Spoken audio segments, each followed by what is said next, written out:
अभिधाकृतिर्भिदाकृतिः अचिदाकृतिरपि चिदाकृतिर्मातः अनहन्ता त्वमहन्ता భ్రమయసి కామాక్షి శాశ్వతి విశ్వం. ఓ కామాక్షి దేవి, భేదము లేని దానవు, భేదము కలదానివి, జడవైనను చైతన్య రూపిణివి, అహంత లేని దానవు, శాశ్వతమైన దానివై ఉండి విశ్వమును భ్రమింపజేయుచున్నావు.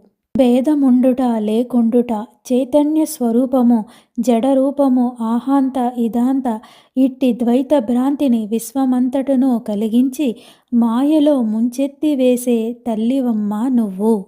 అమ్మా ఓ కామాక్షీదేవి, నీవు భేదము లేని దానవు, అయినను భేదము కల దానివి, జడవైనను చైతన్య రూపిణివి, అహంత లేని దానవు, అయినను అహాంత రూపిణివి, శాశ్వతమైన దానివై ప్రపంచమును భ్రమింపజేయుచున్నావు.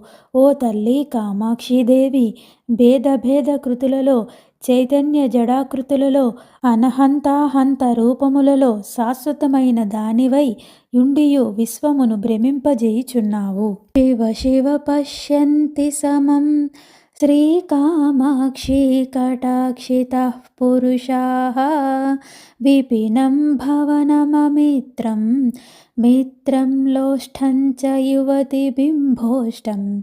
శ్రీదేవి కటాక్ష పాత్రులైన పురుషులు అడవిని ఇల్లుగా, ఇల్లును అడవిగా, శత్రువుని మిత్రునిగా, మిత్రుని శత్రువుగా, మట్టి బెడను పడుచు దొండపండు వంటి పెదవిగాను, పడుచు పెదవులను మట్టి బెడగా చూచెదరు.